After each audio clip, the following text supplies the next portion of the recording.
You are listening to I Am Refocused Radio with your host, Shamaya Reed. This show is designed to inspire you to live your purpose and regain your focus. And now, here's your host, Shamaya Reed. Hey, welcome to I Am Refocused Radio. We are here once again, and today, man, we have another special guest on today's show. We have the one and only Tiffany Sayers, and she's a music artist doing big things. She has a couple projects that we're going to be talking about today.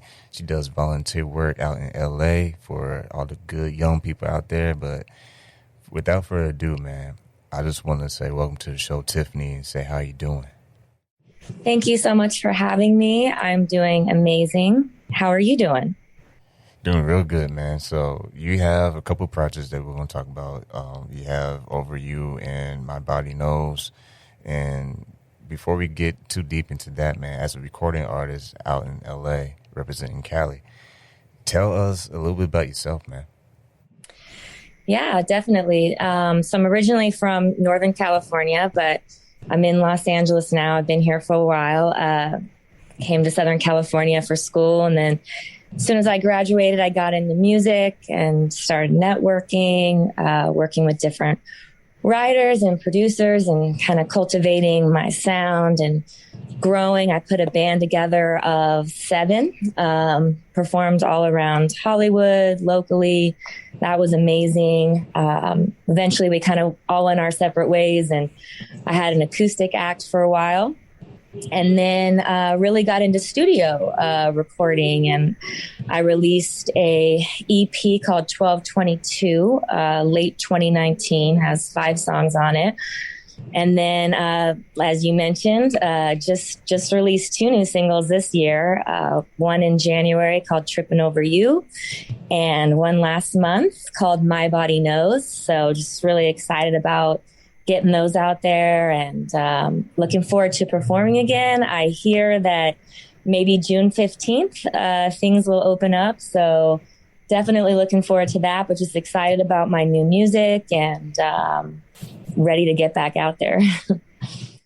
And when it comes to music, growing up, what was the style that you were drawn to? Like what captured your ears as far as your taste of music? Yeah, I would say like my family was always big on having music on at night and get family gatherings and, just rocking out, So, I mean, anything from like Janis Joplin to Prince, Eric Clapton, a lot of music was always around me growing up. And then obviously I kind of found my own style and taste into music as well.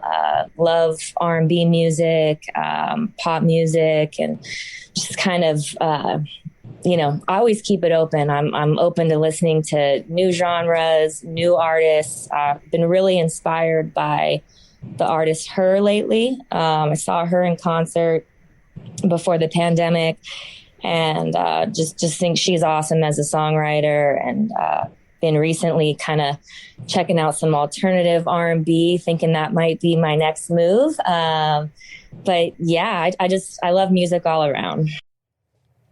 And once again, we're talking to Miss Tiffany Sayers. You can go to her website, tiffanySayers.com. And we had the luxury of having her on Army Focus Radio. Like we always say, you got exclusives all the time.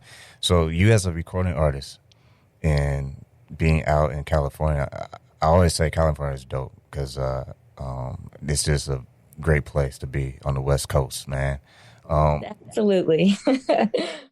When you got started in the whole music industry, what was the starting point? Like, how did you get into that situation where this was something that can actually be a career? What was the actual beginning stages for you?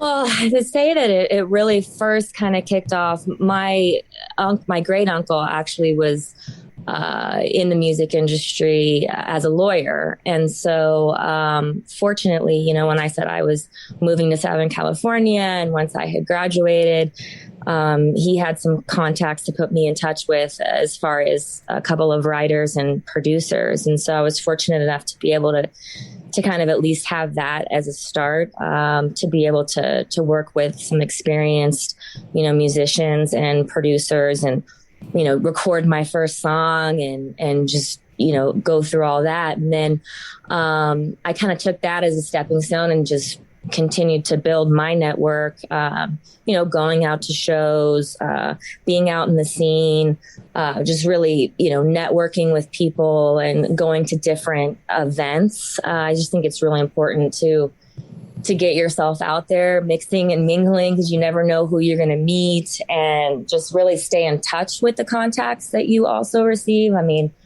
I had, maybe met some people and then, a few months later bumped into them and, they needed a singer for something or collaborate and things like that. So really just kind of being social, getting myself out there, and then continuously also working on my craft in my downtime and in my alone time so that I was ready when those opportunities presented themselves.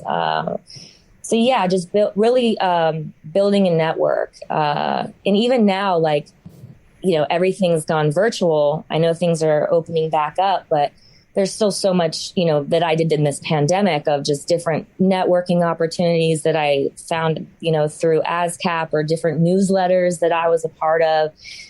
I continually just try to keep meeting new people and possibly, more collaborators to work with.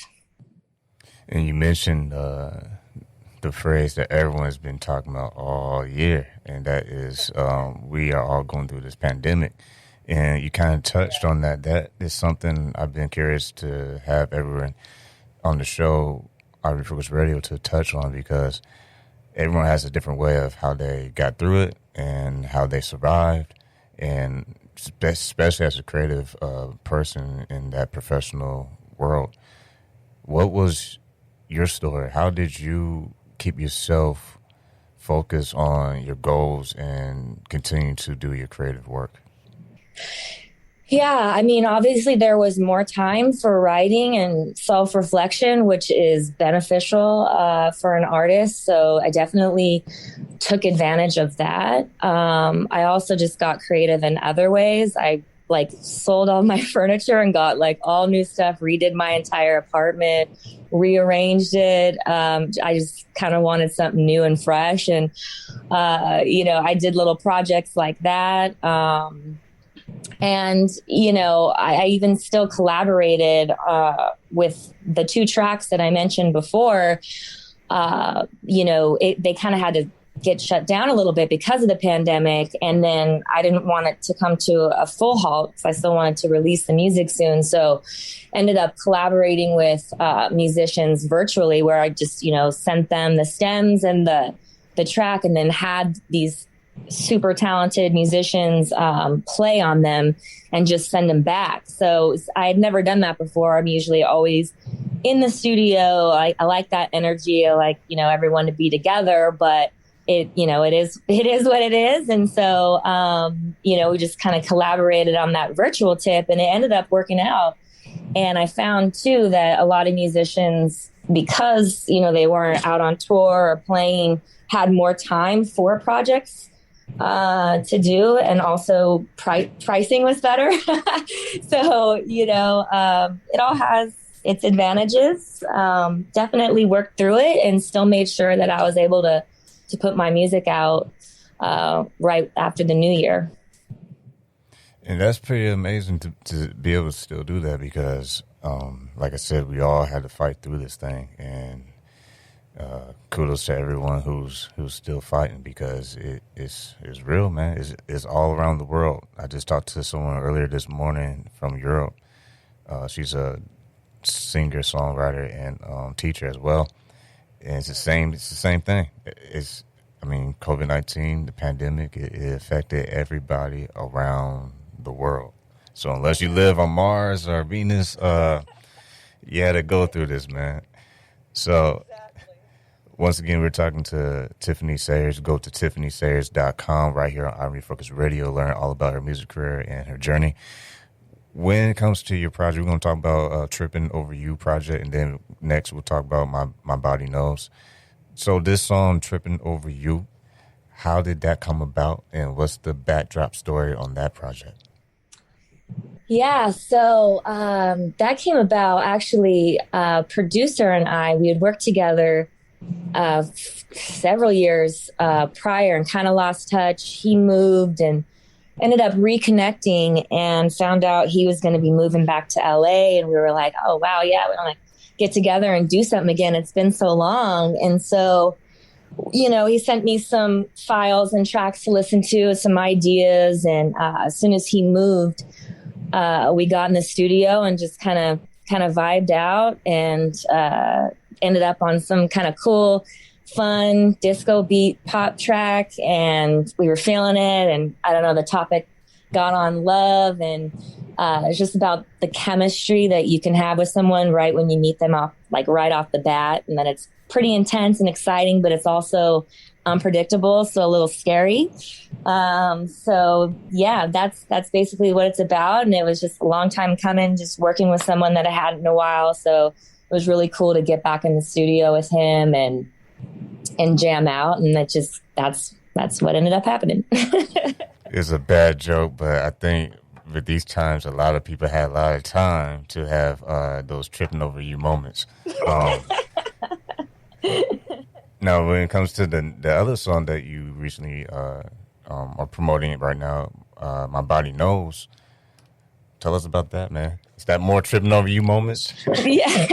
Well, it's with the same producer. His name's Daniel Luttrell. And once we got into that one, we're like, all right, well, we're not going to stop here. We're at least going to do, another one.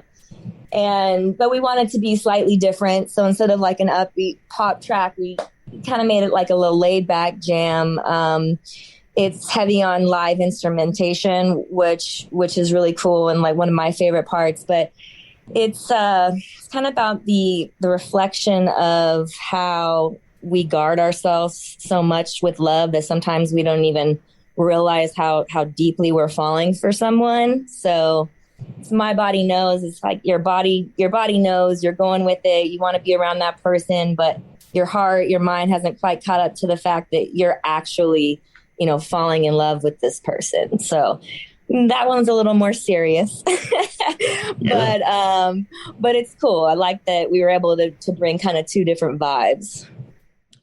I mean, that's real dope. And you're not just in the music industry. And I say that because some people, they have a hobby of doing music, and then others like yourself, you actually go for it and make it an actual real thing, a real situation where you're pursuing it to be, your main thing or your side hustle until it becomes the main thing. What has been your mindset? Because you mentioned how you had people that you looked up to growing up who helped you get familiar with the music industry. On the business side, how have you had that mindset to always learn what is required for you to be successful in this industry? Because it's not easy. Yeah, you brought up a good point. There's such a business side. That's exactly it. There's two sides. There's a creative, jam out, write, be in the moment, and then, perform. And then there's the business side of like promoting, learning how to distribute your music, collecting your royalties, signing up, with the right organizations. And that is so important, especially as an independent artist, when you don't have a full team, behind you to do all these things. You're doing it all yourself, right? So a lot of self-education, a lot of getting on the internet and really like, okay, let me copyright this. Let me go through these exact motions that I need to do, become, self-published as well on ASCAP as a writer, as a publisher, just learning, constant learning. Of course, I've had, advice from other people that I know in the industry, but really a lot of it was just researching on my own exactly what I need to do in terms of putting music out. And then also following up with the promotion. I think, I kind of have that drive. I'm a business person too. I mean, I went to school originally for marketing. And so I've always kind of had that passion in me as well. So I think that's served me to be able to to create, but then also realize that it's a business. It's not just, unless you are just trying to make it as a hobby, which is fine.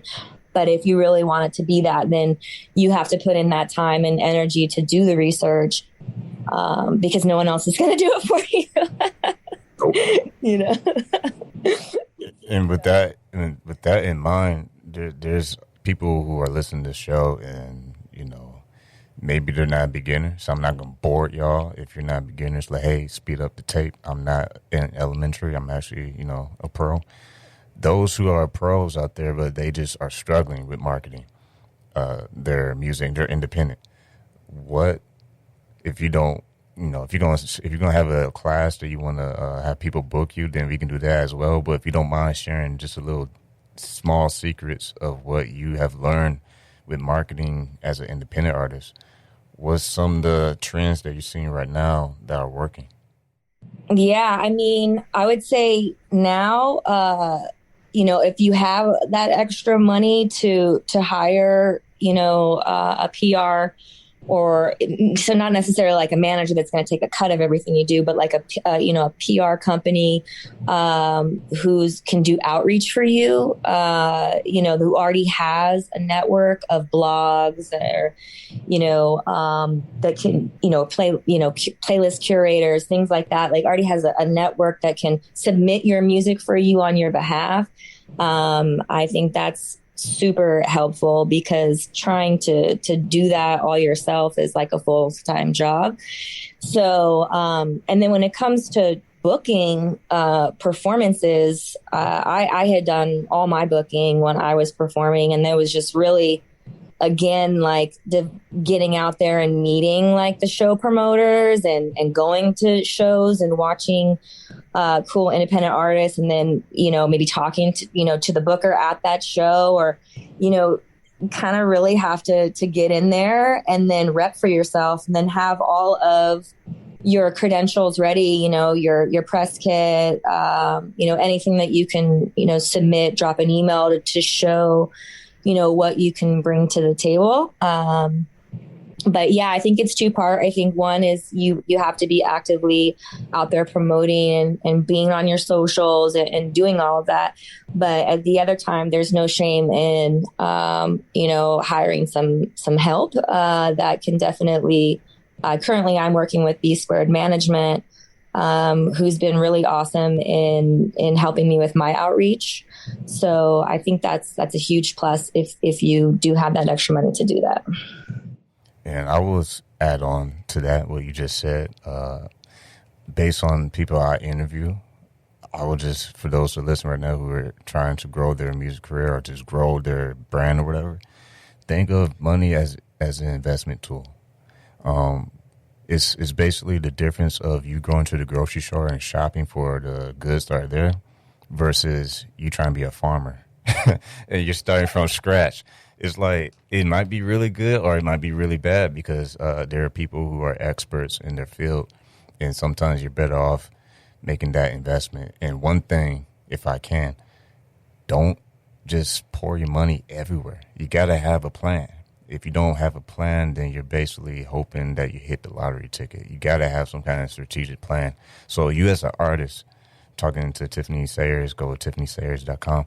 You as an artist, how do you keep yourself in that mode of what's the end game? Like, what's my plan versus just go with the wind?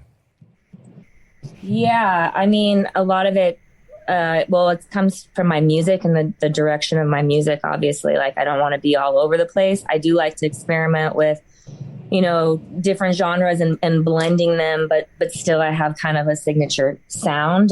So I stay kind of consistent as who I am as an artist. And then, like you mentioned too, about putting money towards things, I've always worked outside of doing music.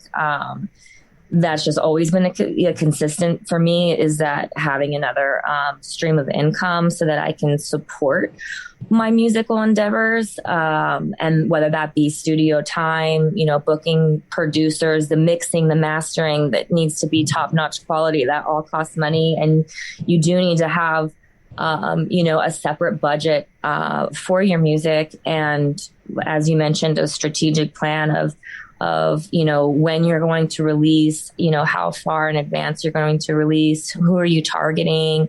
And now that we can hopefully get back on stage, where are you performing? But yeah, I am like that. I'm a little OCD in life in general. I like things in order. I like to have, some structure. So I feel like I just apply that with my music. So I'm not just throwing things to the wind. Like, I really have a plan before I spend my money on like who I want to work with, that full budget, a promotion budget, and just allowing, myself time to plan for those things and not always be in a rush. There are people that I feel like that just start throwing out music, they're creating, and they're releasing like every, other week or something. And then maybe it's not as high quality, or I'm more like, I may go through a couple of songs before I choose like the one that I think is good enough for me to put out, and those are the other songs to me are just like more practice, more growing. So I think also you have to take that approach when it comes to what you're exactly going to put out. Like, you got to be really happy with it. You got to feel like it's you got to love it. So that's important too. Yeah, that's interesting because, yeah, like you said, there are people who just put out stuff a lot, and there's always rumors in the industry, how to get on the secret playlist. I'm pretty sure you see the ads on your social media, join my master class, this, my master class, that. So there's so many options is what I'm getting at. But one thing that I hear a lot of artists say, and you touched on this, and that is you just got to stay true to you. Because if you know your sound, you know who you are, you're not going to just randomly do something. Because unless that's your personality, that's different. But if you're singing country today and then all of a sudden you're doing jazz tomorrow, well, that's cool if that's you. But if it's not you and you're just trying to go viral, you might want to think twice about that. But before we let you go, you do other things. People probably like, man, you don't sleep. Well, I don't sleep either. You do a lot of volunteer work, which is cool. I really like that. I think community is very important because that's where you get a lot of great stories, and that's how you create a lot of good memories. You do a lot of great stuff in L.A. Just to mention a few, I took some notes. You do Social Justice Learning Institute, Animal Wellness Foundation, and you also do after-school programs, volunteer work in Los Angeles. Tell us a little bit about that kind of stuff and why that is important to you. Yeah, I've been doing volunteer work for, over several years now consistently. I think it's important to give back and to also kind of, just touch people's lives in a different way. People outside of your normal network, friends and family, people that you don't know, getting to know other people and just helping and giving back. It is another passion of mine. You mentioned Social Justice Learning Institute. I had worked with them on their 100 Seeds of Change project, where they basically volunteers come and help create community gardens, and they end up sharing with the community on how to grow their own food, and they have nutrition classes, and it's just really cool. They do a ton of other stuff too, as far as education. But that was just like the one project that I worked on. And then Animal Wellness Foundation. Worked with them several years in a row, helping them put on pet adoptions. I absolutely love animals, especially dogs. And they're such a great, they take any dog in, they nurse it back to health. They'll find a home or a foster home. They're in Marina Del Rey. Check them out if anyone's looking to adopt.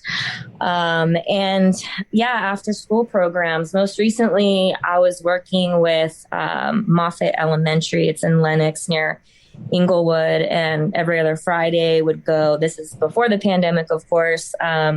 Would go and to the after school program, mostly kindergarten through second. They have different programs like academic and enrichment activities that they do, and athletics. And most of the students are in the dual language program. And so I would help with the reading, writing, and then, just hanging out sometimes is really cool too. And playing games and sports and just getting to know these kids and helping them, start early with their education and getting them to be caught up. So yeah, definitely. I've worked with other nonprofits as well. I won't go into all of them, but since you mentioned those, we'll stay there. But yeah, I love volunteering, and I encourage anyone who hasn't yet to get out in the community. And now that things are opening back up, I'm actually planning on reaching out to the elementary school to see if they're accepting volunteers again. But definitely, get out there and try to give back and find something that you're interested in giving back to. And it's so rewarding for me. So I encourage anybody to do it who's not already doing it. Well, I don't know if people got tired just by hearing that whole list of, there's some people out there who are artists like, man, it take that much work, man. Like, I got to volunteer in all those places, man. Like, I can't just choose one school. All jokes aside, why I'm here right now, just on a serious note, is hard work. Hard work is what I've always been told opens up doors.